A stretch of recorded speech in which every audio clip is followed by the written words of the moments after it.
할렐루야, 아멘. 성삼위 하나님을 찬양합니다. 거룩한 주일 아침 예배드리러 나오신 교우님들을 주님의 이름으로 환영하고 축복합니다. 이제 자리에서 일어나셔서 거룩하신 하나님의 이름을 부르며 예배의 자리로 나아가겠습니다. 우리의 도움은 성삼위 하나님께서 인사하십니다. 하나님 우리 아버지와 주 예수 그리스도로부터 은혜와 평강이 있기를 원하노라. 아멘.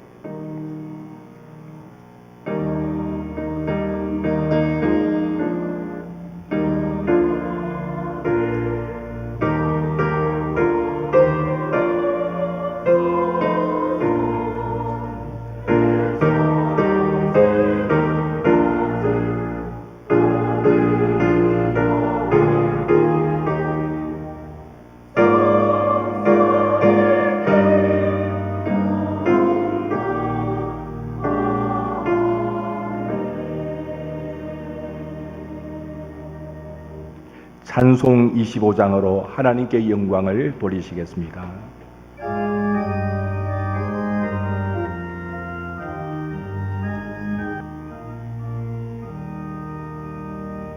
멸류관 벗어서 주 앞에 드리세.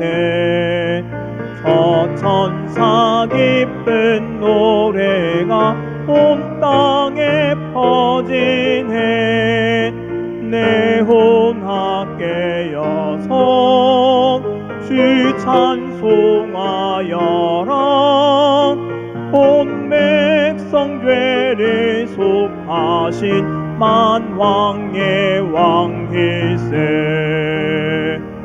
멸류관 벗어서 주 앞에 드리세. 그 손과 몸의 상처가 영광 중 빛나네. 하늘의 천사도 그 영광 보고서 고난의 신비하고자 늘 흠모하도다. 멸류관 벗어서 주 앞에 드리세. 온 세상 전쟁 그치고 참 평화 오겠네. 주 보좌 앞에서 온 백성 엎드려 그 한량 없는 영광을 내 찬송합니다.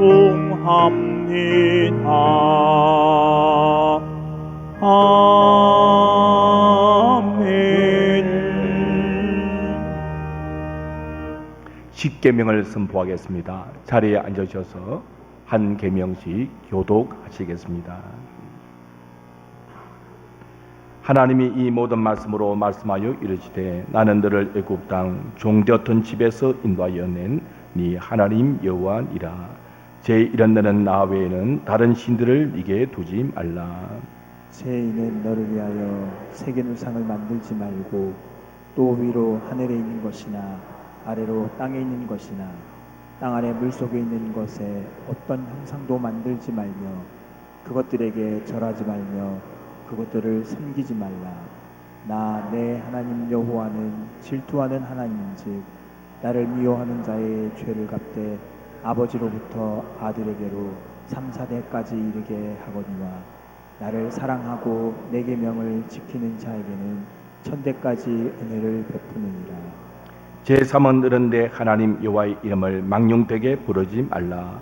여호와는 그의 이름을 망령되게 부르는 자를 죄없다 하지 아니하리라. 제4는 안식일을 기억하여 거룩하게 지키라. 엿새 동안은 내 힘써 모든 일을 행할 것이나 제7일은 여호와의 안식일인즉 너나 내 아들이나 내 딸이나 내 남종이나 내 여종이나 내 가축이나 내 문 안에 머무는 객이라도 아무 일도 하지 말라. 이는 엿새 동안에 나 여호와가 하늘과 땅과 바다와 그 가운데 모든 것을 만들고 일곱째 날에 쉬었습니다. 그러므로 나 여호와가 안식일을 복되게 하여 그날을 거룩하게 하였느니라. 제 오는 내 부모를 공경하라. 그리하면 내 하나님 여호와가 내게 준 땅에서 네 생명이 길리라. 제6은 살인하지 말라. 제7은 간음하지 말라. 제8은 도둑질하지 말라. 제9는 내 이웃에 대하여 거짓 증거하지 말라. 제10은 내 이웃의 집을 탐내지 말라. 내 이웃의 아내나 그의 남종이나 그의 여종이나 그의 소나 그의 낙이나 무릇 내 이웃의 소유를 탐내지 말라. 예수께서 이르시되 내 마음을 다하고 목숨을 다하고 뜻을 다하여 주 너의 하나님을 사랑하라 하셨으니 이것이 크고 첫째 되는 계명이요 둘째도 그와 같으니 내 이웃을 내 자신같이 사랑하라 하셨으니 이 두 계명이 온 율법과 선지자의 강령이니라. 아멘. 이 시간 지난 한 주간을 돌아보며 하나님의 계명과 주님의 가르침대로 행하는데 부족하거나 자몰한 점이 있으면 우리의 죄를 고백하시겠습니다. 하나님 아버지 감사합니다. 지난 한 주간의 삶 가운데서도 인도하여 오셨다가 복된 주일 허락하셔 주셨습니다. 하나님의 나와 인도와 저녁에 계심을 감사합니다. 이 시간 하나님의 말씀 앞에 나 자신의 모습을 돌아보며 하나님의 사랑, 이웃 사랑을 온전히 실천하지 못한 모습들을 돌아봅니다. 깨닫게 하여 주시고 온전히 하나님을 사랑하고 주의 계명에 따라 이웃 사랑을 힘쓰는 자가 되게 하여 주시고 보는 그 생각하는 그 말하는 그 일거수일투족이 하나님 앞에 거룩하도록 도와주시길 원하는 성령으로 충만케 하여 주시옵소서.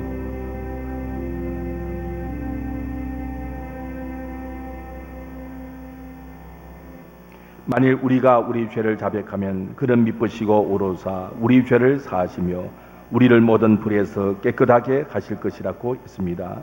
진심으로 자신의 허물과 죄를 자백했다면 주님께서 모든 불에서 우리를 깨끗하게 해 주셨습니다. 이제 기쁜 마음으로 예배하십시오. 찬송 315장을 부르시겠습니다.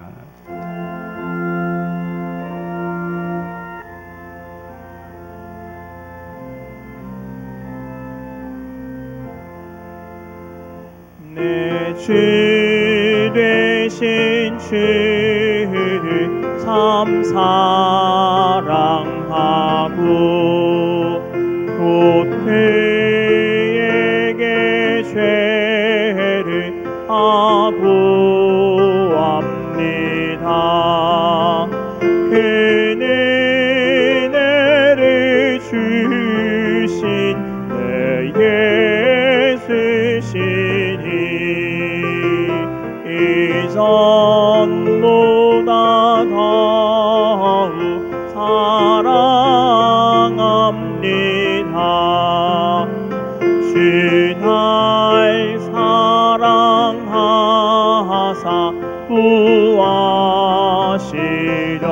구하시려고 저 십자가 고난 당하셨구나. 그가 시관쓰신 내 주 외우니 이전보다 더욱 사랑합니다. 내 평생의 힘쓸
은혜로우신 우리 아버지 하나님 감사를 드립니다.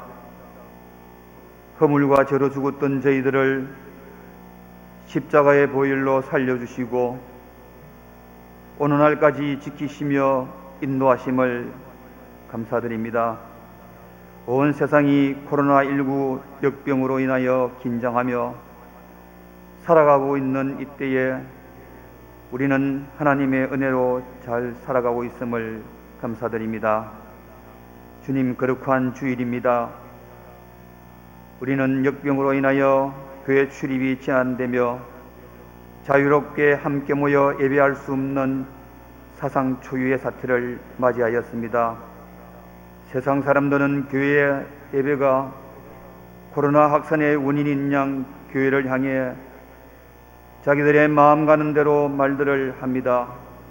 그렇지만 우리는 하나님 곧 살아계신 하나님을 갈망하오니 속히 이 질병이 소멸되어서 모든 교회 위에 예배와 말씀이 회복되는 은혜를 내려 주시옵소서.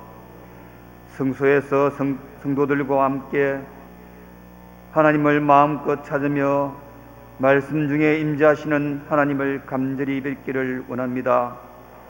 하나님을 향하는 타는 목마름으로 살아계신 하나님, 나의 하나님, 생명 되신 하나님을 찬양하게 하여 주시옵소서. 세우신 담임 목사님 영육간의 강건함을 더하여 주시옵고 성령 충만케 하여 주시옵소서. 교회가 어려울 때 죄와 명철을 더하여 주시어서 슬기롭게 이 어려움을 이겨낼 수 있도록 기도력도 함께 더하여 주시옵소서. 지금 이 시대에 가장 어려움을 겪고 있는 주일학교위에 은혜를 베풀어 주시옵소서. 담당하고 계시는 부교육자님들과 선생님들의 기도와 수고를 주님 위로하여 주시옵고 지치지 않도록 힘과 용기를 허락하여 주시옵소서. 선교사님들 선교지가 너무 어렵다고 합니다. 아버지 하나님, 선교사님들의 처지를 헤아려 주시옵고 힘과 용기와 위로를 더하여 주셔서 선교지가 복되게 하여 주시옵고 선교사님들의 사역 위에 역사하여 주시옵소서. 성도들의 가정 위에도 은혜를 베풀어 주시어서 한 가정도 이번 역병으로 인하여 어려움을 겪지 않고 특별히 연로하신 어르신들의 건강을 지켜 주시옵소서. 담임 목사님 단위에 세우시고 말씀을 선포케 하심을 감사드립니다. 성령님 도우심으로 함께하여 주시어서 악한 마귀 틈타지 못하도록 예배를 지켜 주시옵고 은혜 위에 은혜를 내려 주시옵소서. 정성껏 준비한 할렐루야 찬양대의 찬양을 받아 주시옵고 온 교회 위에 충만하신 은혜를 내려 주시옵소서. 예수님 거룩하신 이름으로 기도드리옵나이다. 아멘.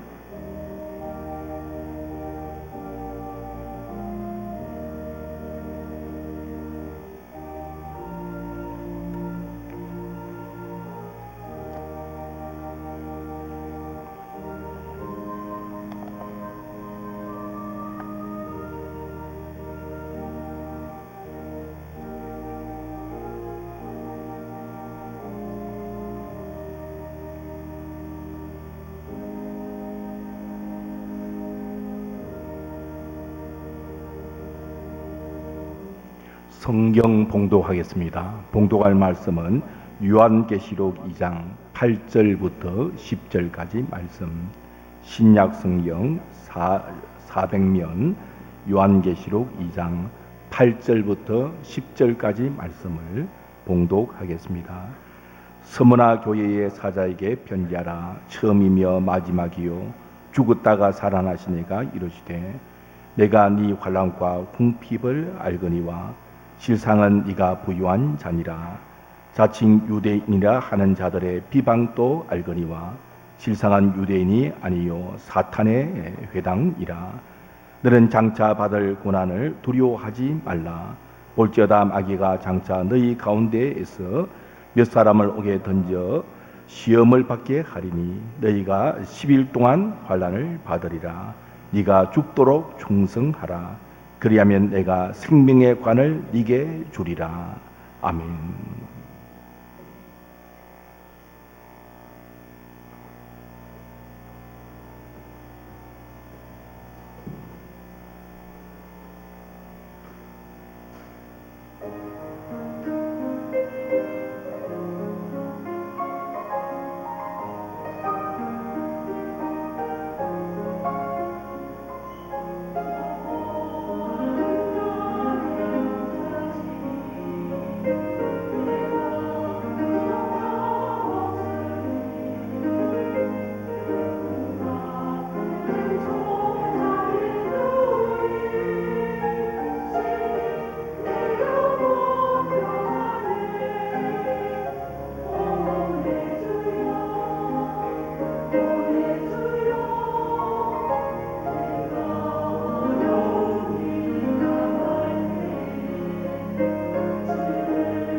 아멘.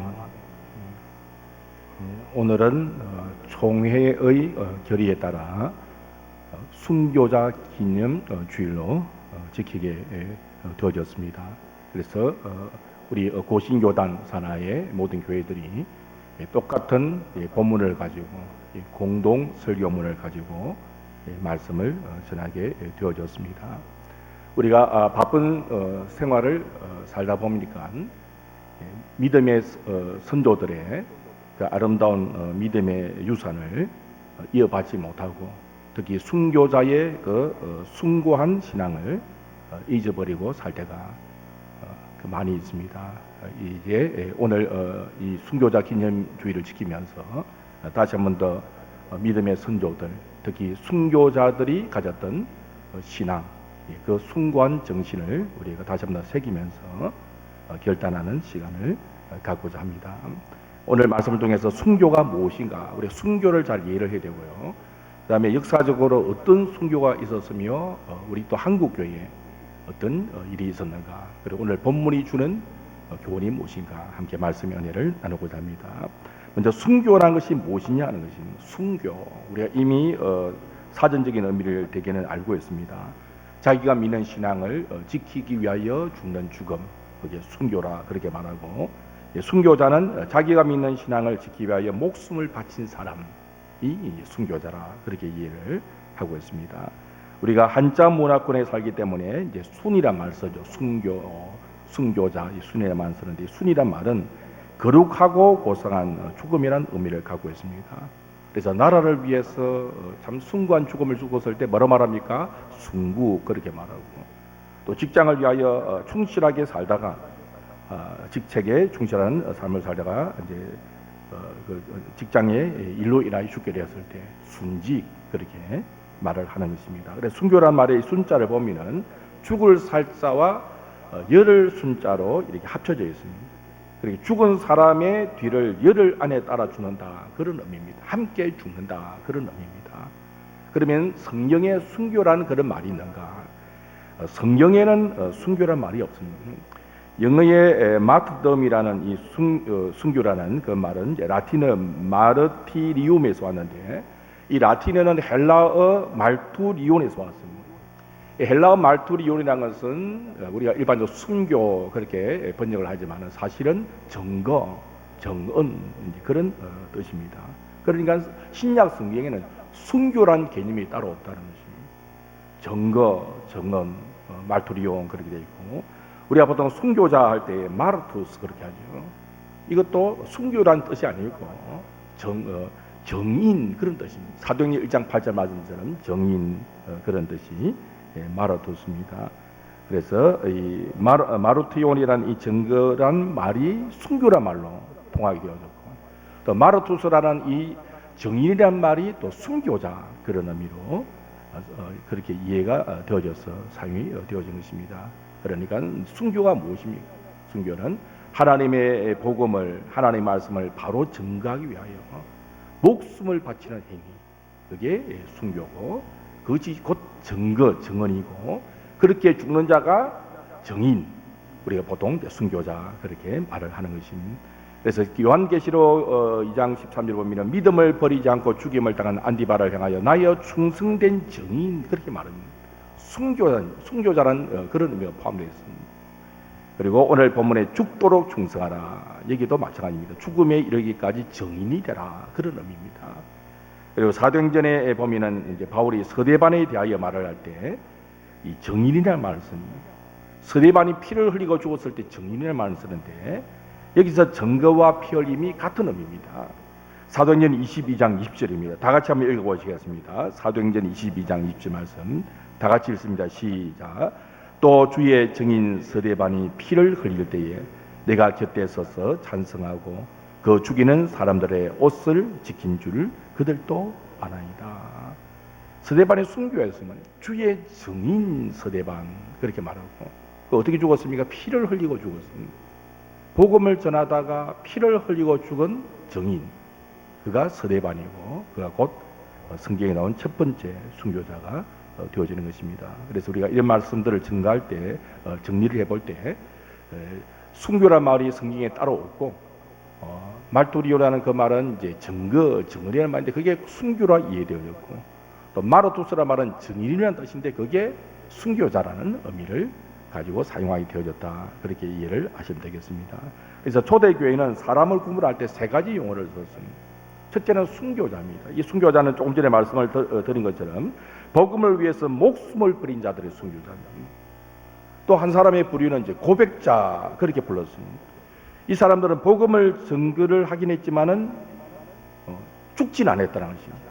믿음을 지킨 자들, 물론 고난도 당하했지만은 죽기까지는 아니었다. 이들을 이제 고백자 그렇게 말합니다. 또 한 사람의 부류는 이제 배교자, 변절자였습니다. 이들은 복음을 저버리고 믿음을 저버린 자들입니다. 그래서 초대교회는 이제 이렇게 신앙이들을 이게 구분할 때 순교자냐, 고백자냐, 배교자냐 그렇게 구분했습니다. 우리는 어디에 속해 있겠습니까?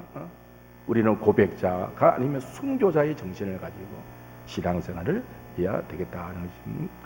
순교의 그 역사를 보면은 참 엄청난 역사입니다. 그래서 기독교 역사는 순교 역사다 그렇게 말할 정도로 많은 사람들이 복음 때문에 피를 흘렸습니다.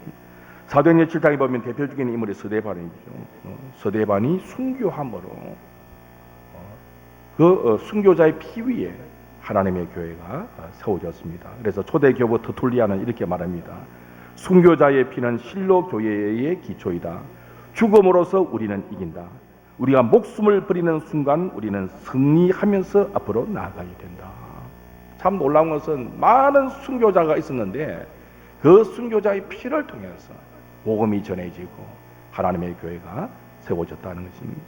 신약 성경의 최초의 순교자 이 서대반 다음으로 역사상 신약 성경 이후의 최초의 순교자는 누구냐?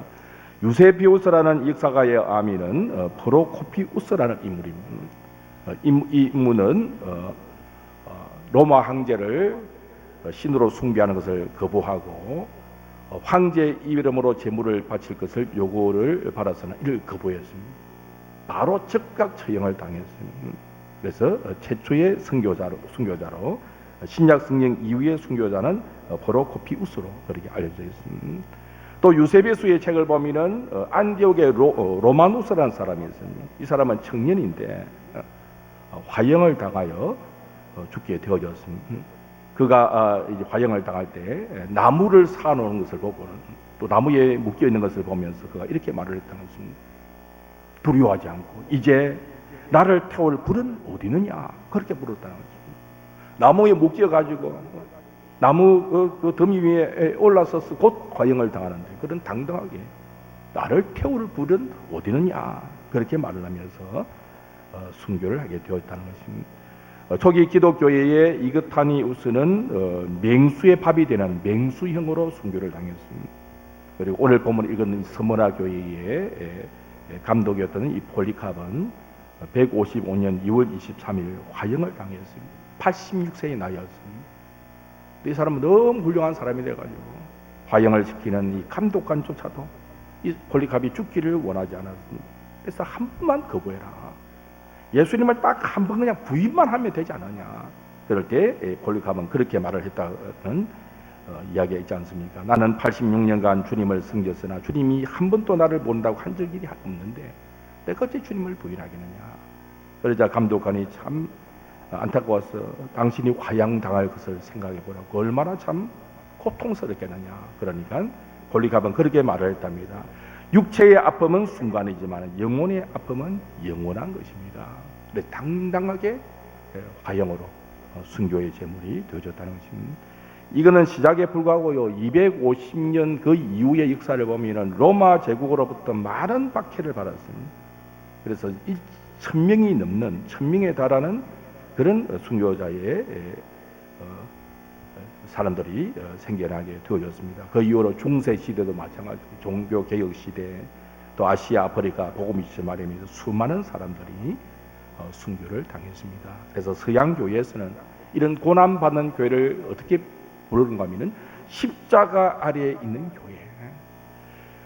교회가 하도 고난 받으니까 교회는 십자가 아래에 있는 게 바로 교회라는 것입니다. 그리고 기독교인들을 처형하는 그 법정을 향해서는 불타는 법정 그렇게 부르다는 것입니다. 사람을 화형시키고 박해를 가니까. 그래서 교회는 십자가 아래에 있는 교회 그리고 법정은 불타는 법정 그렇게 불렀다는 것입니다. 이런 상황 속에서도 왜 이들은 신앙을 지켰는가? 히브리서 기자는 이렇게 말합니다. 히브리서 11장 40절에 보니까 이렇게 기록하고 있습니다. 이는 하나님이 우리를 위하여 더 좋은 것을 예비하셨은즉 우리가 아니면 그들로 온전함을 이루지 못하게 하려 하심이라. 이 땅에 설상 순교한다 할지라도 이 땅에서 더 좋은 본향이 있다는 것입니다. 더 좋은 하나님의 그 은혜를 바라면서 당당하게 순교의 길을 걸어갔다는 것입니다. 우리 한국은 어떻는가? 우리 한국의 순교자는 얼마쯤 되겠어요? 천주교가 들어온 그 이유 말고 개신교의 경우에 대체로 순교자가 얼마라고 그렇게 숫자를 생각하는 줄 아십니까? 정확한 숫자는 다 알 수 없습니다. 북한의 공산 시하에서 얼마나 많은 사람이 죽었는지 알 수 없기 때문에 대개는 순교자의 수를 1,000명에서 1만 명 정도 그렇게 봅니다. 그러니까 북한 이제 공산 정권 하에 순교를 당한 사람을 계산한다면은 1만 명이 더 넘을 수도 있는 것이죠. 명단 작성이 가능한 인물만 850명 정도라고 합니다. 그리고 현재 유족을 통해 확인된 경우는 한 250여 건 정도. 많은 사람들의 그 피를 인하여 한국교회가 세워졌다는 것입니다. 일제강점기에 신사참배를 반대하여 순교한 사람이 한 50여 명 그렇게 알려지는데 대표적인 인물이 우리가 잘 아는 최봉석 목사님, 최근능 목사님 그렇게 빌명을 부르죠. 최상리 목사님, 주기칠 목사님, 박간준 장로님, 또 이현속 장로님, 그리고 조용학 영수님, 김윤섭 전도사님, 안녕의 전도 부인. 옛날에는 전도만 하는 달에는 이 부인들이 있었습니다. 이런 분들이 순교였습니다. 6.25 전쟁 기간에도 많은 사람들이 신앙 때문에 순교를 해야 했습니다. 이 민군들이 내려와가지고 이 기독교인들이 미제의 앞잡이다 그래가지고 몽둥이를 때렸습니다. 그래서 갈비뼈가 부러지는 고통을 당하기도 하고 어린 자식들을 포함해서 온 가족이 생매장을 당하는 그런 일도 기꺼이 했습니다. 순교자를 배출한 교회들이 여러 교회가 있습니다. 전라북도 김제의 봉남면에 있는 봉산교회, 이 교회는 이제 김형배 집사님이 순교를 당하셨는데 6.25 전쟁 있기 전에도 자유활동이 있었죠. 이 자유활동하는 사람들을 도와주고 또 풀어주도록 그렇게 백방으로 노력했는데 나중에 인민군이 들어닥쳤을 때 이렇게 도와줬던 사촌들이 배반을 해가지고 이제 그 고발을 하게 되어진 것입니다. 그래서 밧줄에 묶여가지고 몽둥이로 죽도록 맞는 그런 일도 당하시고 심지어는 두 눈을 꼬챙이로 파내고 모래사장에 생매장하여 경형배 집사님이 순교를 하시게 되었다는 것입니다. 이 사실은 어떻게 알려졌는가? 김영배 집사님의 동생 김형자 목사님의 증언에 의해서 이 사실이 알려졌다고 합니다. 또 울산광역시의 울주군 두동면에 그 월평교회가 있습니다. 6명의 순교자를 냈다는 것입니다. 6.25 전후로. 첫 피해자는 이제 우두봉 집사님이 계시고, 그리고 우재만, 또 정두란, 조재년, 조말보, 뭐 이런 성도들인데, 이 정두란 이 부분은, 이 여성도는 유동댁이라 불리는 이제 그 부인이었는데, 20대에 이제 아이를 배 만삭이었습니다. 그런 가운데 전도를 한 것입니다. 이제 공산주의자들에게 젊은이들 예수 믿고 회개하고 부모님 만나 자유롭게 살다가 천당 가자 그렇게 전도를 했지만 결국 순교를 당하고 또 교회당마저 인민군에 의하여 불태움을 당하게 되었다는 것입니다. 또 거창에 있는 이제 가천교회 전도자였던 박기천 전도사님 이분도 인문기운에 잡혀서 순교하게 되는데 그때 나이가 27세 나이로 순교를 했다는 것입니다. 어떻게 이 사실을 우리가 알 수 있는가? 그 아들이 있었는데 박기천 전도사님의 아들이 박내영 목사님이라는 것입니다. 그리고 경남 합천군의 묘산면의 광길의 하양교회 배추달 집사님. 가끔 우리가 예화로 드는 이제 우리 배추달 집사님입니다. 주일 성수를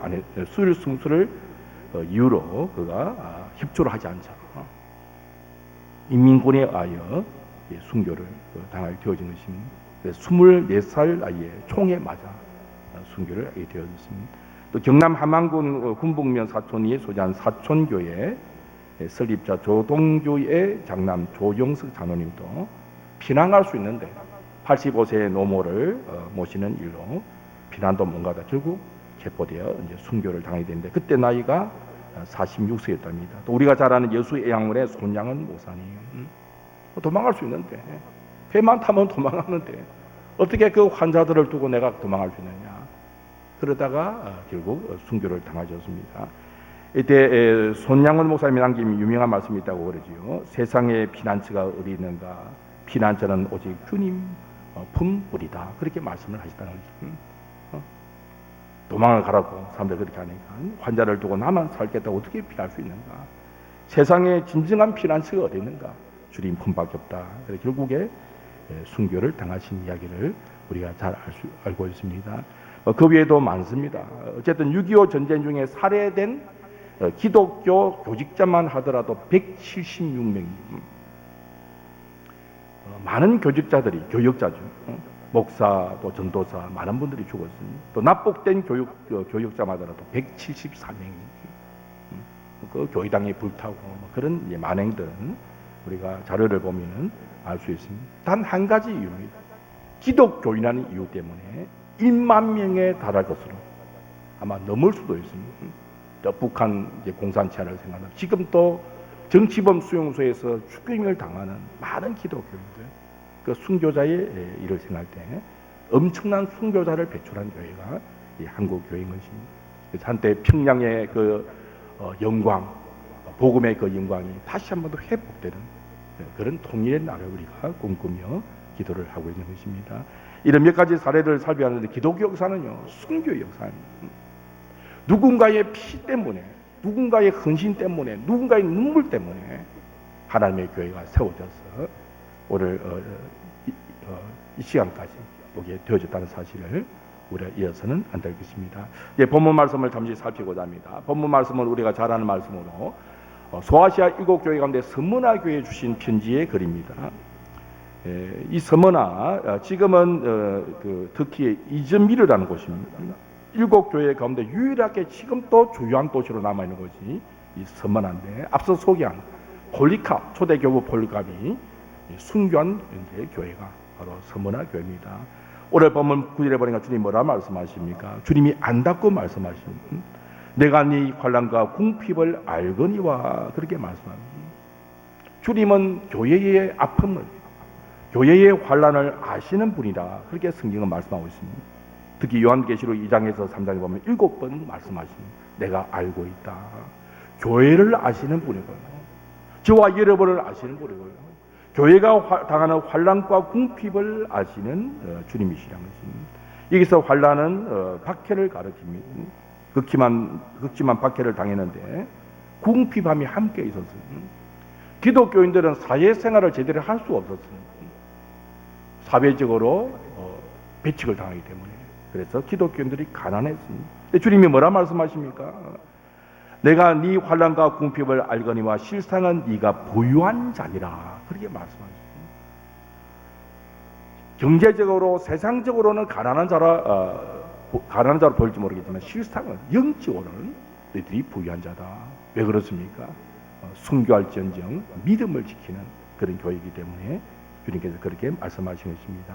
그래서 10절에 보니까 뭐라고 말씀하십니까? 너는 장차 받을 고난을 두려워하지 말라. 그렇게 말씀하십니다. 마음의 준비를 시키신 것입니다. 왜? 모든 박해도 고난도 하나님의 주권 아래 있기 때문에 두려워할 이유가 없다는 것입니다. 그래서 마태복음 10장에 보면 주님께서 제자들에게 뭐라 말씀하셨습니까? 몸은 죽여도 영혼을 죽이지 못한 자를 두려워하지 말라. 그렇게 말씀하셨습니다. 우리 두려움을 잘 극복해야 됩니다. 여러 가지 박해, 코로나도 마찬가지죠. 왜 코로나 때문에 교회가 너무 섣불리 대구 지역도 아닌데 예배를 포기하고 그렇게 다 두려움 때문입니다. 이 두려움이라는 것은 우리의 신앙을 흔들어 놓는 거예요. 그런데 문제는 그런 두려움이 아니고 모든 두려움, 그 박해, 그 배후에는 하나님이 계시다는 사실을 잊고 있는 우리의 불신앙이 문제인 것입니다. 그래서 두려워하지 말라. 모든 고난 그 배후에는 하나님이 계시고 하나님이 역사의 주관자시라는 것입니다. 그래서 하나님께서 당연히 말씀하신 너희가 시험을 받을 것이다. 그렇게 하나님께서 말씀을 하시는 것입니다. 너는 장차 받을 고난을 두려워하지 말라. 볼지어다 마귀가 장차 너희 가운데 몇 사람을 오게 던져 시험을 받게 하리니. 너무나 당연하게 말씀하십니다. 그 시험이 올 수 있다는 것입니다. 그래서 중요한 것은 무엇입니까? 그 시험이 문제가 아니라 두려워하지 않고 하나님을 향하는 믿음을 지켰을 때 결과적으로 승리하게 되어진다는 것입니다. 10절 말씀 보니까 너희가 10일 동안 환난을 받으리라 했는데 10일이라는 것은 해석하기가 참 어려운 말씀입니다. 그래서 어떤 기간, 긴 기간이 아니고 어떤 짧은 어떤 한정된 박해의 기간이 이것을 말씀하면서 그러나 두려워하지 말라고 말씀하신 것입니다. 하나님께서 요구하신 것이 무엇입니까? 네가 죽도록 충성하라는 것입니다. 죽을지언정 충성하라는 것입니다. 이 충성하라는 말은 그 원어적인 의미는 열심히 일하라 그런 의미가 아니고 신실한 자가 되라 그런 의미입니다. 복음의 사명을 감당하는 데 신실한 자가 되어라. 죽음을 두려워하지 않고 죽을지언정 그 복음의 사명을 감당해내는 신실한 자가 되어라 그렇게 말씀을 하시는 것입니다. 그리고 약속의 말씀이 주어져 있습니다. 10절 하반절에 보니까 죽도록 충성하라 그리하면 내가 생명의 관을 내게 줄 것이다 그렇게 말씀을 하시는 것입니다. 그래서 주님께서는 이렇게 순교의 정신을 가지고 복음의 사명을 감당하고 믿음을 지켰을 때 생명의 면류관을 주시기로 약속을 하셨습니다. 바울이 그랬습니다. 주 64년에 로마의 대화재로 말미암아 이 기독교인들이 누명을 뒤집어쓰고 이 화재를 기독교인들이 일으켰다는 것입니다. 그래서 대박해가 시작됐을 때 그때 사도 바울이 또 순교를 당하지 않았습니까? 그런 순교를 앞두고 우리가 잘 아는 말씀 디모데후서 4장 6절에서 8절 보면은 이렇게 말씀을 하고 있습니다. 우리 마지막으로 다 같이 한번 읽어보겠습니다. 디모데후서 4장 6절에서 8절 말씀입니다. 다 같이 읽겠습니다. 전제와 같이 내가 벌써 부어지고 나의 떠날 시각이 가까웠도다. 나는 선한 삶을 싸우고 나의 달려갈 길을 마치고 믿음을 지켰으니 이제 후로는 나를 위하여 의의 멸관이 예비되었으므로 주 곧 오로신 재판장이 그날에 내게 주실 것이며 내게만 아니라 주의 나타나심을 사모하는 모든 자에게 도니라. 아멘. 사도 바울은 전제와 같이 내가 벌써 부어지고 나의 떠날 시각이 가까워도다. 그의 순교의 시간이 다가오는 가운데 그는 어떻게 고백합니까? 나는 선한 삶을 싸우고 나의 달려갈 길을 마치고 믿음을 지켰으니 이제 후로는 나를 위하여 의의 멸관이 예비됐다. 이 의의 멸관은 바울만을 위한 의의 멸관이 아니라는 것입니다. 주 곧 어로오신 재판장이 그날에 바울에게 주실 것인데 내게만 아니라 주의 나타나심을 사모하는 모든 자에게 보니라. 그렇게 그가 고백을 하고 있는 것입니다. 그래서 우리는 이 말씀을 기억하면서 주님이 오실 재림의 날을 우리가 고대하면서 그날에 섰을 때 우리도 바울처럼 고백할 수 있는 그런 믿음의 사람이 되어져야 되겠다는 것입니다. 앞서 이렇게 기독교 역사를 살펴봤지만은 교회는요 순교자의 피를 통해서 세워졌습니다. 순교자가 생기면은 또 교회가 성장하고 복음이 전해지고 그 역사 가운데 누군가가 저와 여러분을 위해서 복음을 전하기 때문에 순교의 피를 흘리기 때문에 저와 여러분이 오늘 이 시간에 편안하게 예배를 드릴 수가 있는 것입니다. 이제 말씀을 우리가 맺으면서 우리 자신들을 한번 돌아봐야겠습니다. 내가 과연 얼마나 참 신실한 모습으로 믿음을 잘 지키고 있는가. 뭐 코로나 19 이 조그만 이 바이러스 생명체도 아닙니다. 이 바이러스는 생명체가 아니거든요. 뭐 한 조각 단백질 정도에 지나지 않는 이 미물의 한 종류, 세균도 아닙니다. 이거 하나 때문에 우리가 두려워한다면 우리 앞으로 우리의 믿음을 어떻게 지켜야 되겠습니까? 정치적인 박해가 있을 수도 있고요, 종교적인 박해도 있을 수 있습니다. 이런 물리적인 박해가 아니라도 정신적으로 심리적인 박해가 있을 수 있습니다. 작게는 우리 가정에서 믿지 않은 가족들과의 관계 속에서도 어려움이 있을 수 있고요, 또 직장에서도 마찬가지입니다. 기독교인이기 때문에 참아야 할 것도 있을 것이고 욕을 먹는 것도 불이익을 당하는 경우도 있을 수 있습니다. 그래서 우리는 어떻게 살아야 됩니까? 우리는 앞서 순교자의 길을 걸어가신 그 믿음의 선지들의 모습을 보면서 더 강하게 믿음을 무장을 해야 되는 것입니다. 그래서 코로나19 이전과 이후는 달라질 것이라는데 우리는 이번 기회를 통해 다른 것보다도 나의 믿음이 지금 어느 위치에 놓여 있는가 자신의 믿음을 이제 돌아보면서 더 하나님께 가까이 나가는 코로나19가 문제가 아니라 마지막 때 어떤 시련과 박해가 우리에게 주어진다 할지라도 두려워하지 아니하고 신실한 증인으로서 복음의 사명을 감당하며 믿음을 지킬 수 있는 우리가 되겠다. 새롭게 결단하고 우리 다음 세대에도 이런 아름다운 믿음의 유산을 물려주는 우리가 되겠다. 일단은 저와 여러분 되시기를 주의 이름으로 축복합니다. 하나님 아버지 감사합니다. 저희들에게 믿음을 주셔서 주 예수님을 믿음으로 말미암아 구원을 받게 해주시고 하나님의 자녀가 되게 하심을 감사를 드리옵나이다. 우리가 입술로는 믿음이 보배라고 하지만 과연 얼마나 우리가 믿음을 소중히 여기고 우리의 믿음을 잘 지키고 있는지를 오늘 하나님 말씀을 통하여 또 믿음의 선지들의 모습을 통하여 돌아봅니다. 우리 고신총회가 6월 둘째 주일을 순교자 기념주일로 정하고 앞서가신 그 순교자 믿음의 선진들의 그 발자취를 따라가고자 새롭게 결단하는 주일을 지키게 되어졌습니다. 우리의 신앙이 너무나 아니라고 부족한 모습이면 고백합니다. 새롭게 결단한 모습으로 복음의 신실한 증인의 모습으로 하나님 앞에 맡은 바 사명을 잘 감당하며 주의 영광 나타내는 주의 백성들 되게 하여 주시옵소서. 마지막 때에 어떤 환난이 우리에게 닥쳐날지라도 믿음을 굳건히 지켜서 의의 면류관, 생명의 면류관을 설 수 있는 믿음의 사람들이 다 되게 하여 주옵소서. 예수 그리스도의 이름으로 기도하옵나이다. 아멘. 신앙 고백하시겠습니다. 나는 전능하신 아버지 하나님 천지의 창조주를 믿습니다. 나는 그의 유일하신 아들 우리 주 예수 그리스도를 믿습니다. 그는 성령으로 잉태되어 동정녀 마리아에게서 나시고 본디오 빌라도에게 고난을 받아 십자가에 못 박혀 죽으시고 장사된 지 사흘 만에 죽은 자 가운데서 다시 살아나셨으며 하늘에 오르시어 전능하신 아버지 하나님 우필에 앉아 계시다가 거기로부터 살아있는 자와 죽은 자를 심판하러 오십니다.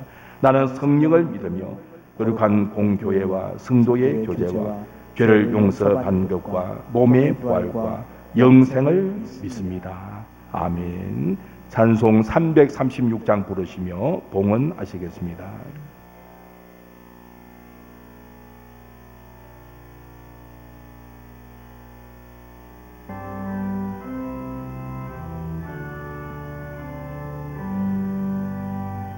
환난과 핍박 중에도 성도는 신앙 지켰네. 이 신앙 생각할 때에 기쁨이 충만하도다.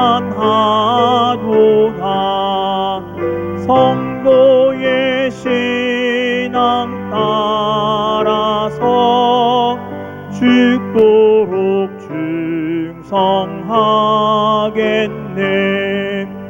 옥중에 매인 성도다. 양심은 자유 얻었네. 우리도 고난 받으면 죽어도 영광 되도다. 성도의 신앙 따라서 죽도록 충성하겠네. 성도의 신앙 본받아 원수도 사랑하겠네. 인자 너너 행실로 이 신앙 전파리라. 성도의 신앙 따라서 죽도록 충성하겠네. 아멘.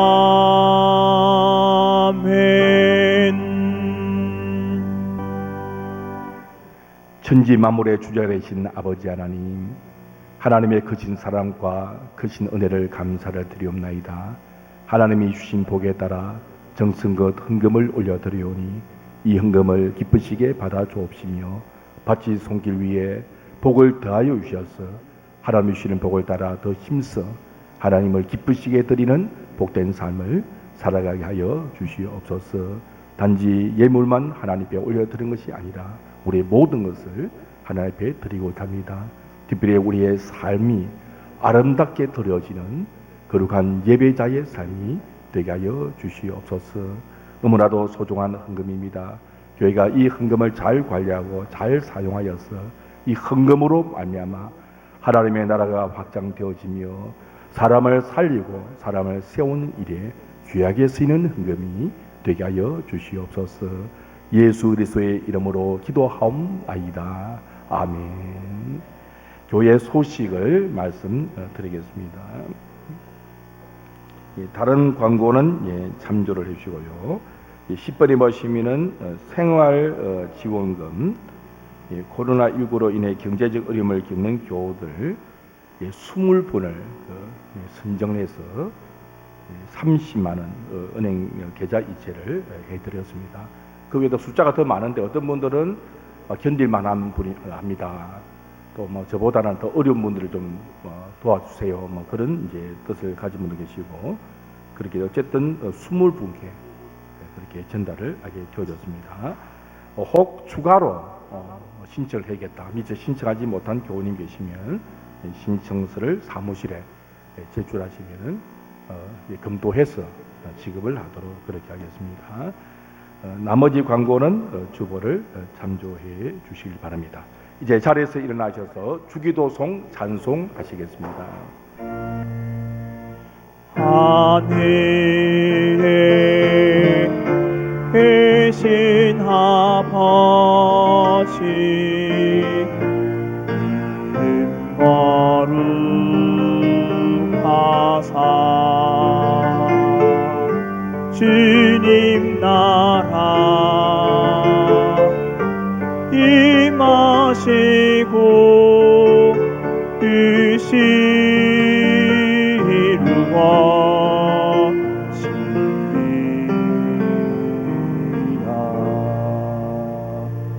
일용할 양식 주시고 우리들의 큰 죄 용서하옵시고 또 시험에 들게 마시고 악에서 구원하소서. 내게 주의 나라 주의 권세 주의 영광 영원히